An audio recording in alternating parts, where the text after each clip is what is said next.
Hey FlossTube, this is Apple back at you from Massachusetts on this rainy, kind of gross day out. Back for FlossTube number 2. So what I have for you today is I have an update on my Scarlet Quince Girl with Pearly Ring. I'm going to show you an old FFO that I finished last summer. And I'm going to kind of tell you about upcoming projects and the like. So first off, I want to show you, if you don't remember, I've been working on Scarlet Quince Girl with Pearly Ring. And last week I had page one of the pattern done. So I'm not really technological, so I don't know how to add it in yet. One of these days I'll figure it out, but this is what it kind of looked like. I don't know if you can see it. Just what looks like a black box. It's blended color, so there's quite a few in there.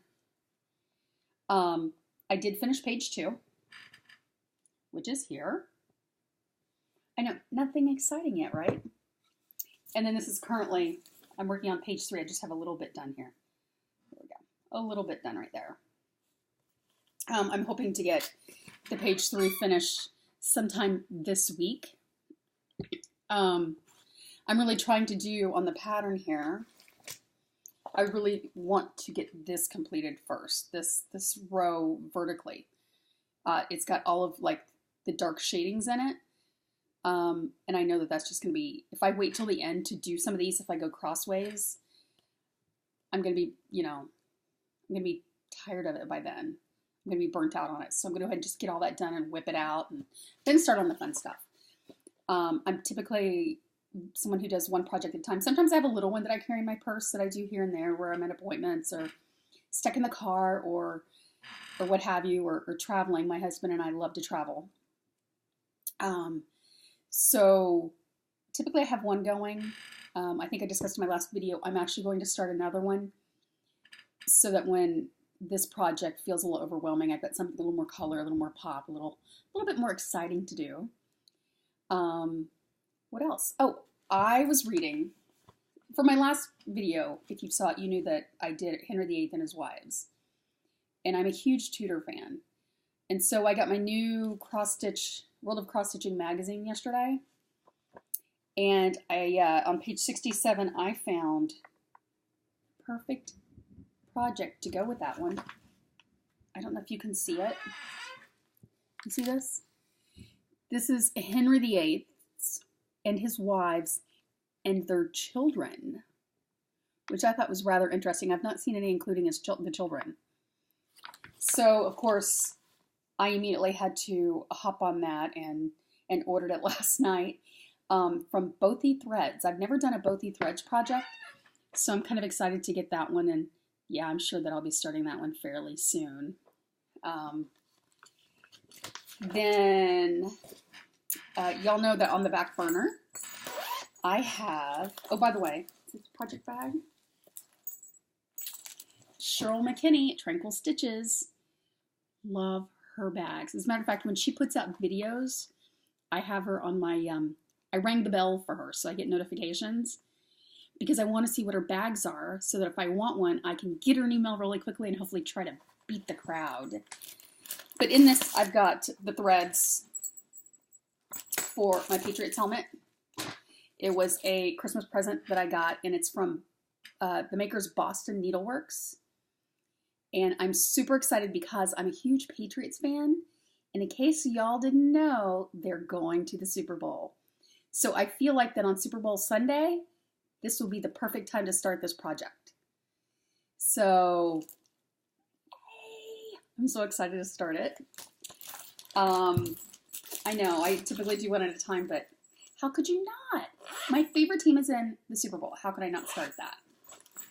I just want to show you this one. This one is another Cheryl McKinney bag, and I'll be honest with you, I kind of might have a couple more on the way from her last video she posted last night. Seriously, though, if you've not checked out, she is the sweetest lady. She's super talented with her cross stitch. She's fun to listen to, and she makes amazing bags. So, in this one I have just one that I've kind of got on the back burner I'm waiting to do. And it's Twilace of Stanford. It's actually a kit that came It's London. It's the scene of London here. So I love London. I love all that stuff. And so I've just kind of got it in here waiting. It's just going to kind of sit here for a while. I ran across an interesting pattern that I purchased the other day. Well, actually, I didn't. Where did I get it? I don't remember. Anyways, it's from McFly Stitches. It's Stabby Blue Cross Stitch chart. So let's see this here. See if you can see it. It says, this is proof I can easily stab something hundreds of times. I think as floss tubers, as cross stitchers, needle workers, we all fit this description. So I thought it was funny. I like funny things. Can be very, most people I think would describe me as being sarcastic. Me? Yeah, okay, I kind of am. Anyways, I promised you I would show you an old FFO. I finished it last, I want to say at the end of May, early June, and got it framed. And it's actually the first one that I've hung on the wall of all the things I've done. So I took it down for y'all.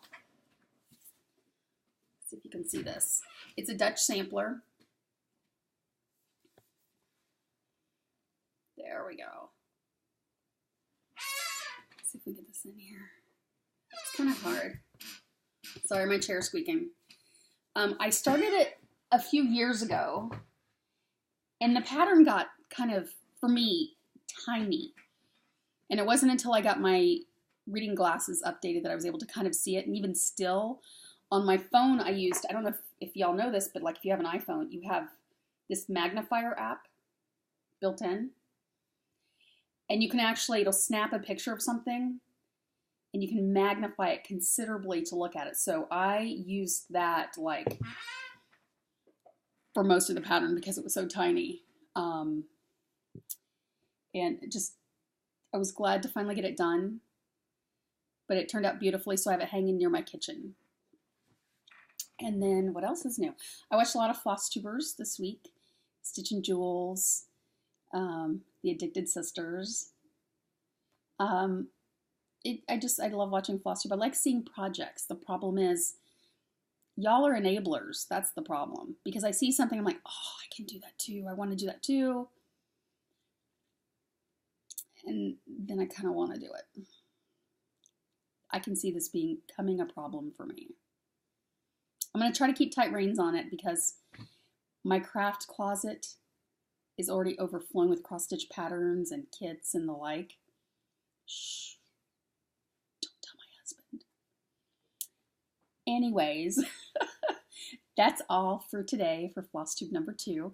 As I make progress on Scarlet Quince's Girl with the Pearly Ring, when I get page 3 done, or my 3rd page done, it's actually not the 3rd one, it's the 3rd page done that I'm working on. I'll do another video. I'm hoping that it stitches up fairly quickly. I'm surprised that I got 2 pages done already, although I did get it. The good thing about Scarlet Quince is you can get a pattern and you can choose to have it printed regular, like when they send it to you. I don't know if you've ever gotten a Scarlet Quince, but it's this wonderful little book, and they have on here, they tell you what size material you're going to get, what the colors are, and the like. But I chose, I'll show you from the distance, because I don't want to give the pattern away. I chose to get it in the larger print for me.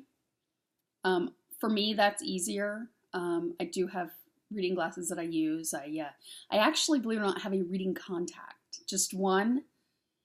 But for cross stitch, it doesn't work so well. I can read with it. I can do most anything with it. When it comes to cross stitch, I resort to my good old glasses. See, yeah, I'm at that age. Anyways, that's all for the update from me today. I hope you all have a wonderful stitchy week, and I'll catch you on the next go round.